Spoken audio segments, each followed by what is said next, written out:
Hi everyone, it's Meredith. I'm here with our message for Tuesday, lovely Tuesday, April 5th, 2022. And thank you for being here. Liking, sharing, subscribing, commenting, simply viewing. I appreciate your emails too. They've been lovely. And yeah, so thank you for joining me. We are starting out with the Golden Art Nouveau Tarot as we tune into the moon phase. So we have a waxing moon in Taurus. So we have motivation, will, and drive to put into all that is important for us at this time. Whatever's in our heart space, we have motivation to take action on. So let's see what the tarot cards had to say about the energy atmosphere around all that. And our first card is, okay, again, with the Death card. I mean, come on. This card just continues to show up for us. And I love how beautiful this one is in this deck in particular. The color is just, it's lovely. There's something soothing about it when I look at it. So you know this is a card about shifting, changing, growing, transforming, allowing energies to flow, to pass away from us, you know, and having the motivation to stay, to remain in our soulful presence with just that kind of energy. Instead of clinging, grasping, and hanging on, we're going with the flow.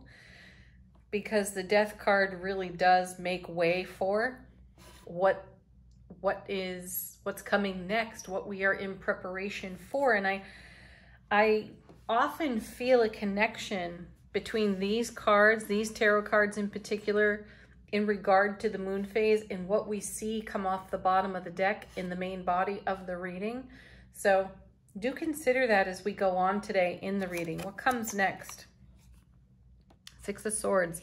So look at the motion here. You know, we're in motion with the Death card. We're in motion with transformative energies. So it's not quite enough to say that we have the motivation, the will, and the drive at this time. And the Taurus, the moon energy in Taurus is, you know, giving us a nudge, a boost, and a push. Though it's important to recognize just how much we've recognized what doesn't serve us and to move on from that, to have the strength and the motivation to transform ourselves and move on from what's known and what's comfortable. We all love what's comfortable. And in some way, we all go kicking and screaming into change, don't we?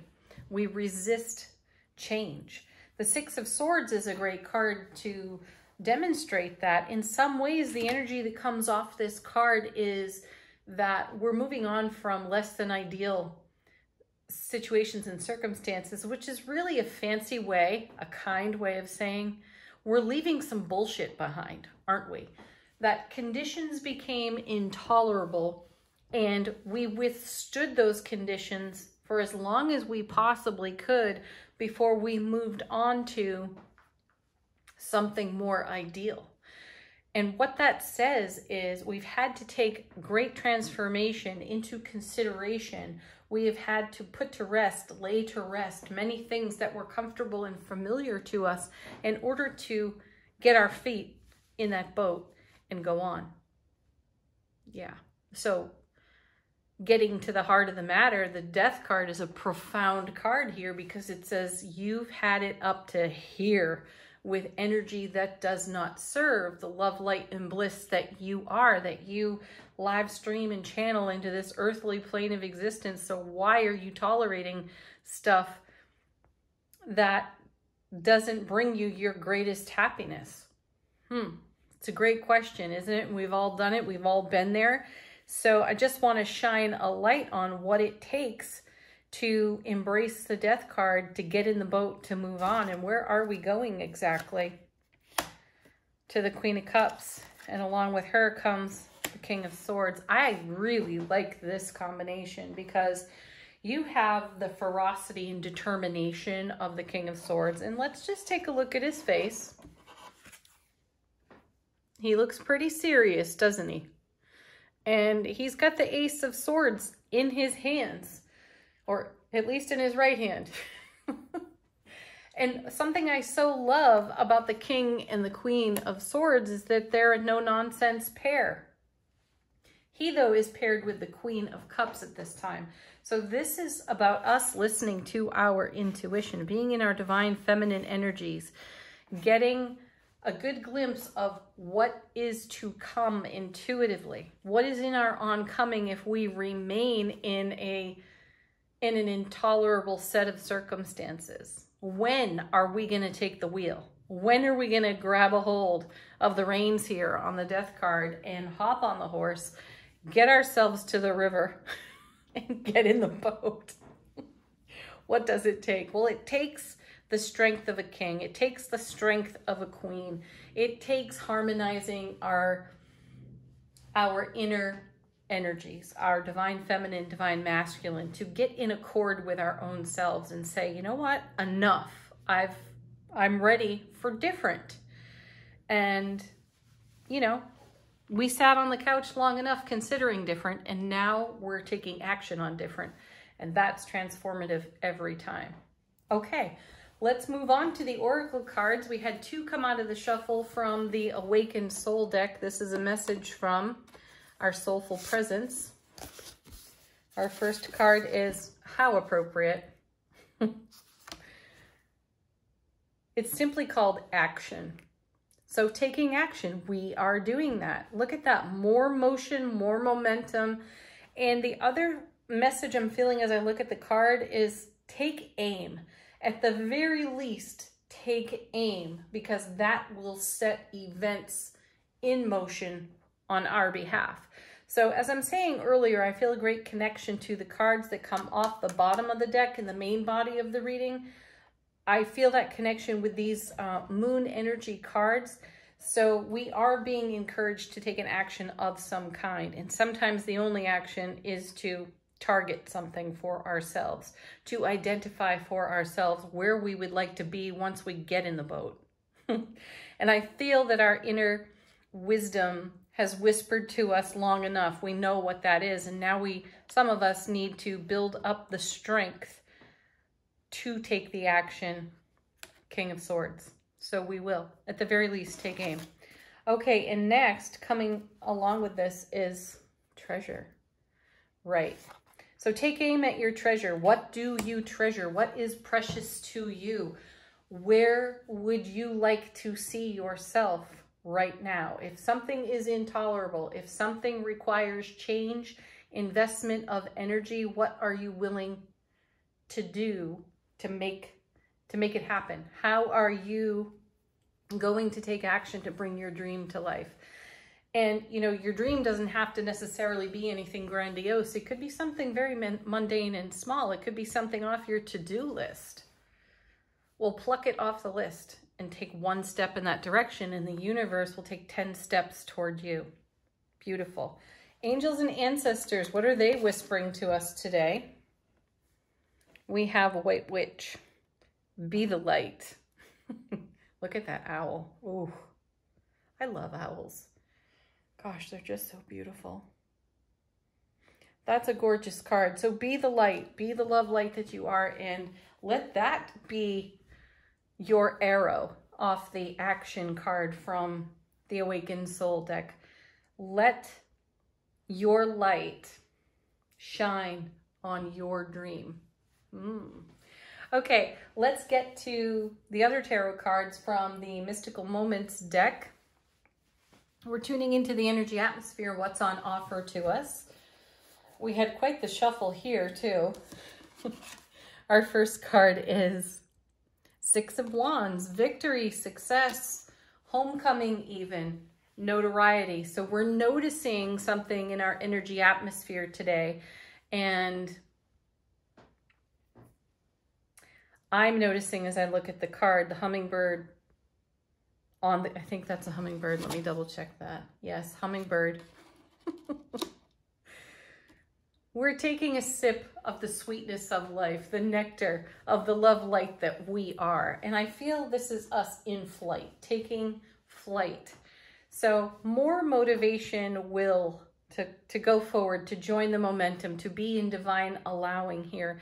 And the Six of Wands is a wonderful card. It's full of enthusiasm. It's in the suit of wands, so you have that all day long. And it's an opportunity for us to use our strengths and our skills for our own benefit, ultimately paying great reward for us in the now. Next we have, ooh, how sweet is that? The Empress, mother of the tarot right there. And we've talked about this in recent readings. We've been giving birth, giving life, breathing life into our dreams and our goals, the visions that we have for ourselves. So I feel a measure of success and victory in that regard. I feel like we're tending our foundation very well at this time. So today is an auspicious day to be taking more steps in the direction of our own fulfillment. We've certainly seen a lot of the Ace of Cups, Nine of Cups, many cups, right?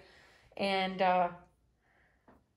that's a whole lot of goodness on overflow. And it's lovely to see the cards reflect back to us that we're making the most of it. Our next card now is the Knight of Swords. A lot of feathers here. You know, we have the owl, we have the hummingbird, we have the Knight of Swords floating on a feather at this time, and, you know, cutting through a cloud, cutting through a veil. So let's come back to the moon message over here where we see the Queen of Cups. We may have cut through an illusion for ourselves so that we can dynamically move forward. You know, I love the Knight of Swords. He is a bit impetuous and he does have some tunnel vision, though. He gets from point A to point B efficiently. And it's nice to have that efficient kind of energy on hand to use for our own highest and greatest outcomes. Our next card is excellent. King of Pentacles. I love that. I love this king. He brings to us a very grounded energy. So while we're taking flight and while we're floating on these feathers, cutting through illusion, we have a nice grounded energy here. And this is a message we've seen more than once recently too. We specifically had the grounding card the other day out of the Awakened Soul deck. And I love that that message is showing up for us because the suit of coins or pentacles does ground energy for us. It's earthly, it's tangible, it's real. And as we cut through illusion, as we take aim at our targets, as we shine our light on our horizon and bring to life, Empress, our goals and our dreams, it's wonderful to feel stable in the midst of doing that. That's more victory and success for us. Our next card is the King of Swords. So now we have the King of Swords twice. And this is wonderful because I feel that the King of Swords, even though he's in an air suit in tarot, he is very grounded too. So more divine masculine energy with these two kings stabilizing the energy atmosphere for us so that we can set ourselves free as we cut through illusions and create victory and success on our foundation, because that's what the Death card is making way for over here. The King of Swords, like the Queen, they make tough decisions, and I know I share it often. They have a reputation for being cold and calculating, though sometimes that's what's required for us.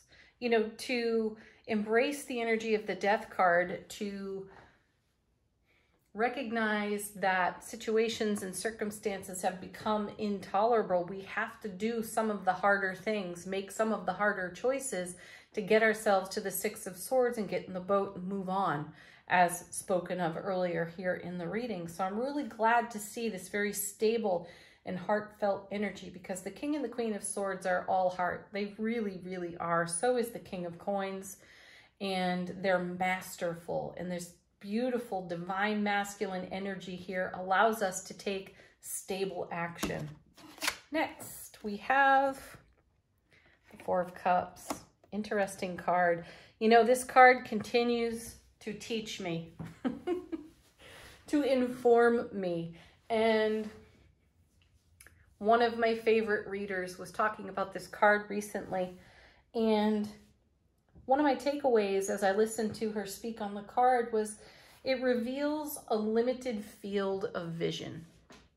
Typically, traditionally, you see a person kind of sitting and pouting under a tree, looking at 3 spilled cups. You have the 4th cup in the background, and they don't see that cup, that Ace of Cups incoming, the gift, the divine and cosmic gift from the universe, right? Just like this person doesn't even realize that this goose, another bird, more feathers, is holding that umbrella there for them and keeping them dry, because they're looking down. They're, you know, in a somber type of energy. So we're being asked to look up, because in doing that, we're able to witness without shame, blame, or guilt what is intolerable, uncomfortable, and familiar that requires some real change. So the blessing of the stability in the 4 of Cups, with more stability from these kings, is the ability to look up, create a stable environment, to see the gifts that are on offer, that are incoming. They may not be right here, right now, but we hold in our heart space the ability for those gifts to even become. And we have confirmation of that with the Empress. That's really beautiful energy. Let's take a look at what is on the bottom of the deck. I just want the cards, my guides, they're encouraging me to repeat that we may be having a limited field of vision. So look up, look around, and take in what is on offer to you and make the very most of it. From the bottom of the deck, we have the Fool, because there are new beginnings, there are new opportunities, there are more cliffs to jump off of here. And we can sit there on the 4 of Cups and lament the consequences of taking any action at all. We can justify, we can complain, and we can tell the ego story all day long, but that will not ever satisfy us. The cards are encouraging action. Cut through the BS of your own illusions and stories you tell yourself. And then we have, oh, how beautiful. We have the Lovers. Right. Divine Feminine Empress, Divine Masculine, King of Swords, King of Coins, divine union within self. That is inner stability in self relationship, and that's what gives us the strength to take a step forward and embrace the Death card, step in the boat on the 6 of Swords, and go for something different and better. And then we have, this is so sweet, the Page of Pentacles. Yeah. We're already grounded. We're already finding ourselves in new territory, and the pages illustrate that for us. We find ourselves in a new land, on a different foundation. We do have, though, 6 of Wands, all the skill and talent we need to succeed right where we stand. And the Page of Pentacles is a beautiful demonstration of that. Great confirmation. All right, let's go to Angel Answers. Okay. I think it was yesterday's reading. I dropped half the deck on the floor. That was fun, actually. We got a great message out of that experience. Maybe it'll happen again. All right, you know these cards are great for further confirmation, answers to your questions, or simply a loving message from your guides and angels. Our first card. Oh, wonderful. See, confirmation yet again. Listen to your intuition. That's confirming the Queen of Cups over here. We know what to do. Our inner voice is consistent, and the message comes over and over. Falling out of the deck. Yeah, big happy changes. That's what's in the boat for the 6 of Swords over here in the Moon's message to us. Big happy changes. because we decided not to tolerate less than we desire or deserve. I think we've seen this one recently too, but you're ready. Yes, we are ready for this. So pay attention to the nudges and the inspirations from the universe. Oh, sweet. We haven't seen this one in a while. You're gonna love it. Let go. Yeah, let go. Go with the flow. All right, last card for us from the Mindful Messages deck. We have play. Ooh, I'm gonna like this card, I know it. I am completely engaged in what I do. In the here and now, I call it play. Sorry about that, folks. I am completely engaged in what I do. In the here and now, I call it play instead of work. I am deeply fulfilled by all that I do. And if you're not deeply fulfilled at this time, know that the action you're taking is aim at your dream. Thank you for joining me as always. Have a beautiful Tuesday. You know it's my favorite day of the week. Peace, love, joy, blessings. Namaste.